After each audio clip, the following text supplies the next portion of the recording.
রসায়নের একাদশ অধ্যায় নিয়ে আলোচনা করব। একাদশ অধ্যায়ে সকল যে বেসিক বিষয়গুলো আছে সে বেসিক বিষয়গুলো আজকে প্রথম ভিডিওতে আলোচনা করব, এরপর রূপান্তর শেখাবো দ্বিতীয় ভিডিওতে। এরই ধারাবাহিকতায় প্রথম ভিডিওটি আমরা স্টার্ট করি। চলো, প্রথমে আমরা সকল মৌলের নামকরণ শিখব। যেমন এখানে আমাদের নামকরণ পারার জন্য আমাদের সংখ্যা সম্পর্কে ভালো একটা আইডিয়া থাকতে হবে। যেমন ১ কে আমরা বলি মিথ, ২ কে বলি ইথ, ৩ কে বলি প্রোপ, ৪ কে বলি বিউট, ৫ কে বলি প্যান্ট। একইভাবে ৬ কে আমরা বলি হেক্স, ৭ কে বলি হেপ্ট, ৮ কে বলি অক্ট, ৯ কে বলি নন, ১০ কে বলি ডেক। এখন আমাদের যে জিনিসগুলো জানতে হবে, আমরা প্রথম অ্যালকেন নিয়ে আলোচনা করব। আমরা প্রথম যে জিনিসটি নিয়ে আলোচনা করব এটি হচ্ছে অ্যালকেন। খেয়াল করে দেখবে তোমরা, অ্যালকেন অ্যালকেনের জন্য আমাদের নামকরণের জন্য যা লাগে তা হচ্ছে প্রথমে সংখ্যা, পরে হবে সাথে শুধু এন যোগ করে দিলেই কিন্তু আমাদের নামকরণ হয়ে যায়। এখন সংখ্যা বলতে আমরা কাকে বোঝাই তোমরা জানো? কার্বন সংখ্যাকে বোঝানো হয়। সংখ্যা বলতে কিন্তু কার্বন সংখ্যাকে বোঝানো হয়। আসো আমরা একটি নামকরণ করে তোমাদের দেখাই কিভাবে নাম করতে হয়। আরেকটা জিনিস তোমাদের জানতে হবে, আমরা শুধু এই মৌলগুলোতে কার্বন এবং হাইড্রোজেন নিয়ে কাজ করব। এই যৌগগুলোতে আমরা শুধু কার্বন এবং হাইড্রোজেন নিয়ে কাজ করব। তাই আসো আমরা কাজ করা শুরু করি। প্রথমে খেয়াল করে শুনবা, অ্যালকেনের ক্ষেত্রে এইখানে যত সংখ্যা ব্যবহার করবা, হাইড্রোজেনের ক্ষেত্রে তার দ্বিগুণ থেকে ২ বেশি ব্যবহার করবা। তোমরা কি বুঝতে পারলে কিনা আমি আবারও বুঝিয়ে দিচ্ছি। মনে করো এখানে কার্বনের ক্ষেত্রে আমরা ২ ব্যবহার করলাম, তাহলে হাইড্রোজেনের ক্ষেত্রে ২ দুগুণে হচ্ছে ৪, ৪-এর সাথে আরো ২ যোগ করতে হবে, মোট ৬ হবে। তোমরা কি বুঝতে পারছো কিনা আমি আবারও বলি। যেমন কার্বন যদি এখানে যদি ৩ দিই, তাহলে হাইড্রোজেন হয়ে যাবে কত? হাইড্রোজেন হবে ৩ দুগুণে ৬, ৬-এর সাথে আবার ২, মানে হচ্ছে এখানে 2 × 3 যোগ হচ্ছে 2, তার মানে হচ্ছে কার্বন হচ্ছে 3, হাইড্রোজেন হচ্ছে 8। এভাবে যদি আমরা এখানে কার্বন ৫ দেই, তাহলে হাইড্রোজেন কত হবে? হাইড্রোজেন হবে তার ডাবল, মানে ৫ দুগুণে ১০, এর সাথে আরো ২ যোগ, তার মানে হচ্ছে ১২। একইভাবে যদি আমরা এখানে ৭ দেই, তাহলে হাইড্রোজেন কত হয়ে যাবে? আমরা জানি এখানে ৭ দুগুণে ১৪, আর সাথে ২ অ্যাড হবে, তাহলে ১৬ হয়ে যাবে। এখন দেখো এগুলোর নামকরণ কিভাবে করতে হয়। আমরা আগেই বলেছিলাম সংখ্যা যুগ এন। এখন আসো নামকরণ করি। এই যে ২, এই ২ কে আমরা রসায়নে একাদশ অধ্যায়ে আমরা কি বলি? ইথ বলি। তাহলে এই যে এখানে এই যে কার্বন সংখ্যা, এটা হচ্ছে ইথ, আর সাথে শুধু যদি আমরা এন যোগ করে দেই, তাহলে কিন্তু এটার নামকরণ হয়ে গেল। তাহলে এটার নাম কিন্তু ইথেন। একইভাবে এখানে যে আছে ৩ আর এখানে ৮, তাহলে এখানে কার্বন সংখ্যা কত? ৩, আর ৩ যদি কার্বন সংখ্যা হয়, তাহলে আমরা তাকে বলি প্রোপ। তাহলে এটার নাম কি হয়ে যাবে? প্রোপের সাথে শুধু আমরা এন যোগ করব, তাহলে হয়ে যাবে এটা কিন্তু প্রোপেন হয়ে গেল। একইভাবে এখানে কার্বন সংখ্যা আছে ৭, যদি ৭ থাকে তাহলে আমরা একে বলি হেপ্ট। হেপ্টের সাথে যদি আমরা এন যোগ করি, তাহলে কিন্তু এটার নামকরণ হয়ে গেল, তাহলে এটার নাম কিন্তু হেপ্টেন হয়ে গেল। এভাবে আমরা সকল যে অ্যালকেন আছে সবগুলো নামকরণ করতে পারবো। এখন আমরা যে বিষয়টি নিয়ে কথা বলবো তা হচ্ছে অ্যালকিন। এখন আসো অ্যালকিন নিয়ে কথা বলি। এখন আমরা অ্যালকিন নিয়ে কথা বলবো।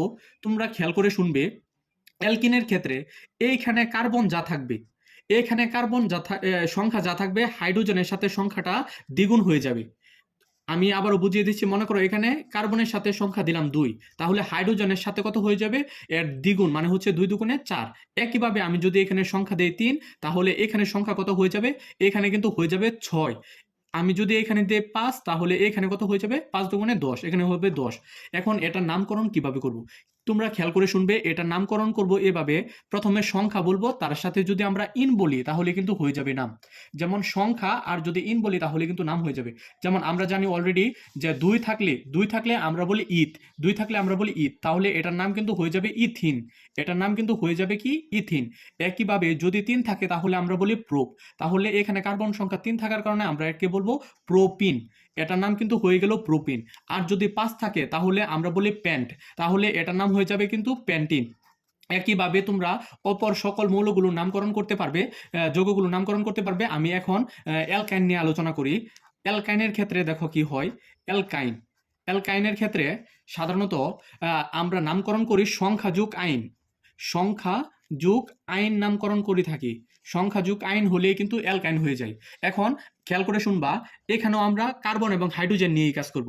এখানে কার্বন যা থাকবে, এখানে হাইড্রোজেন থাকবে তার দ্বিগুণ থেকে ২ কম, এখানে হাইড্রোজেন থাকবে তার দ্বিগুণ থেকে ২ কম। আচ্ছা, আমি এই সংখ্যা দিয়ে দেখাচ্ছি। এখানে কার্বন সংখ্যা যদি ৩ দিই, তাহলে হাইড্রোজেন হয়ে যাবে 3 দুগুণে 6, 6 থেকে আবার 2 কমাতে হবে মানে হয়ে যাবে 4।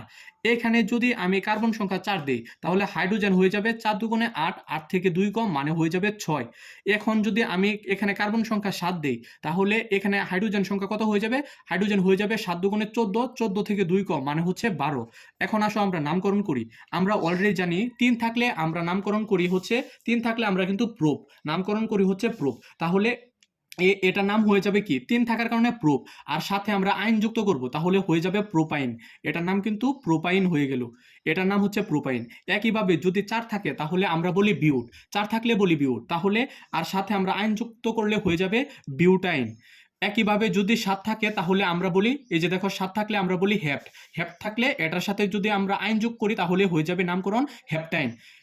এখন আমরা অ্যালকোহল নিয়ে আলোচনা করব। অ্যালকোহলের ক্ষেত্রে সাধারণত শেষে OH থাকে, অ্যালকোহলের ক্ষেত্রে শেষে OH থাকে।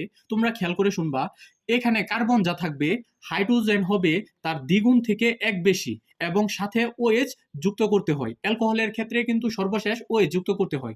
যেমন এখানে দেখো, এখানে কার্বন আমরা দিয়েছি 2, তাহলে হাইড্রোজেন হবে 2 দুগুণে 4, এর থেকে 1 বেশি নিব তাহলে হয়ে যাবে 5, সাথে OH যুক্ত করলাম তাহলে এটি কিন্তু অ্যালকোহল হয়ে গেল। একইভাবে আমি যদি এখানে 3 দেই তাহলে হাইড্রোজেন কত হয়ে যাবে? হাইড্রোজেন হবে 3 দুগুণে 6 আর 1 হয়ে যাবে 7, 7 আর এখানে হচ্ছে OH। একইভাবে আমি যদি এখানে 7 দেই, কার্বন যদি 7 দেয় তাহলে হাইড্রোজেন কত হবে? 7 দুগুণে 14 আর একটা বেশি নেব তাহলে 15 OH। আমরা কিন্তু OH অবশ্যই রাখবো অ্যালকোহলের ক্ষেত্রে। এখন আসো নামকরণটা দেখি।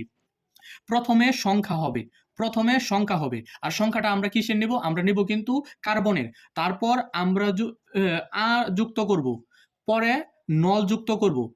আমরা প্রথমে সংখ্যা যুক্ত করব, পরে পরে নল যুক্ত করব। যেমন এখানে আমরা অলরেডি জানি যে 2 থাকলে হয় ইথ, তাইলে 2 থাকলে হয় ইথ, তাহলে এটার নাম কি হয়ে যাবে? ইথ নল, এটার নাম হয়ে যাবে কিন্তু ইথানল। একইভাবে 3 থাকলে হয় প্রোপ, তাহলে এটার নাম হয়ে যাবে প্রোপানল। আর 7 থাকলে হয়ে যায় হেপ্ট, হেপ্ট হলে এটার নাম হয়ে যাবে হেপ্টানল। একইভাবে আমরা অ্যালডিহাইড নিয়ে আলোচনা করতে পারি।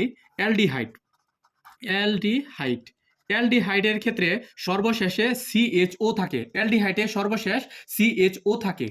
আর অ্যালডিহাইডের ক্ষেত্রেও এখানে কার্বন যা থাকবে, এখানে কার্বন যা থাকবে হাইড্রোজেন হবে তার ডাবল থেকে 1 বেশি, আর সর্বশেষ তোমরা CHO যুক্ত করবে। আমি তোমাদেরকে বুঝিয়ে দিচ্ছি, এখানে যদি আমি কার্বন দেই 4 তাহলে হাইড্রোজেন হবে 4 দুগুণে 8 আর 1 বেশি মানে হয়ে যাবে 9, শেষে CHO লিখে দেব।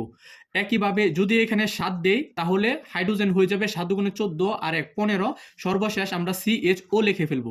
এখন আসো একইভাবে তোমরা বাকি মৌলগুলো, যৌগগুলো তৈরি করতে পারবে। এখন আসো নামকরণ কিভাবে করতে হয় এটি আলোচনা করি। প্রথমে আমরা কার্বন সংখ্যা, আমি আবারও বলি, আমরা যে সংখ্যাগুলো নিই আমরা কিন্তু কার্বন সংখ্যা নিই। আচ্ছা, তাহলে আমরা কিসের সংখ্যা নিব? কার্বন সংখ্যা, তার সাথে যুক্ত করব, এর সাথে আমরা নেল যুক্ত করব। আমরা কি যুক্ত করব? নেল যুক্ত করব। আমরা কার্বন সংখ্যার সাথে যুক্ত করব, তার সাথে নেল যুক্ত করব। এখন এখানে দেখো, এখানে কার্বন সংখ্যা হচ্ছে 4টি, কিন্তু এখানে দেখো আরো একটি কার্বন রয়েছে, তাহলে মোট কার্বন হয় কয়টি? মোট কার্বন কিন্তু এখানে এই যোগের ক্ষেত্রে 5টি। তাহলে এটার নাম কিন্তু আমরা যদি এমন বলি বিউটানেল তাহলে কিন্তু ভুল হবে, এটার নাম হয়ে যাবে কিন্তু পেন্টানেল। তোমরা কি বুঝতে পারলে কিনা? এইখানে যে 4টি কার্বন আর এখানে রয়েছে 1টি কার্বন, মোট হয়ে গেল 5টি কার্বন, তাহলে এটার নাম হয়ে যাবে পেন্টানেল। একইভাবে এখানে রয়েছে কার্বন 7টি আর এখানে রয়েছে কার্বন 1টি, হয়ে গেল মোট 8টি। তাহলে 8 থাকলে আমরা কি বলি? আমরা বলি অক্ট, তাহলে অক্টানেল, এটার নাম কিন্তু হয়ে যাবে অক্টানেল। তোমরা কি বুঝতে পারলে কিনা? একইভাবে এখন আমি যে জিনিসটা নিয়ে আলোচনা করব এটি হচ্ছে জৈব অ্যাসিড।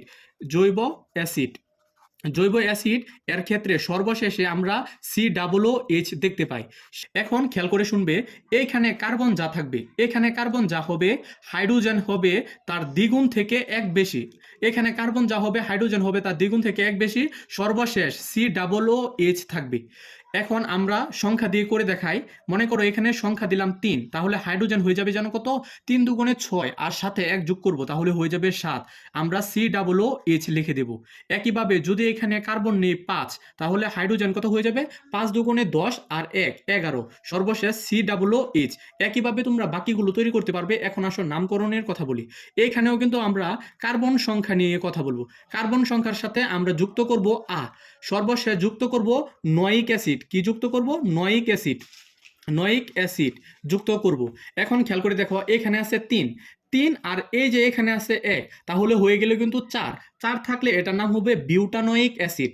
একইভাবে এখানে আছে 5 আর এখানে আছে 1, তাহলে হয়ে গেল 6। 6 হয়ে গেলে আমরা বলবো কিন্তু হেক্সানোয়িক অ্যাসিড। এভাবে আমরা যে জৈব যৌগের যে মৌলগুলো আছে সবগুলোর নামকরণ করতে পারি। ধন্যবাদ সবাইকে।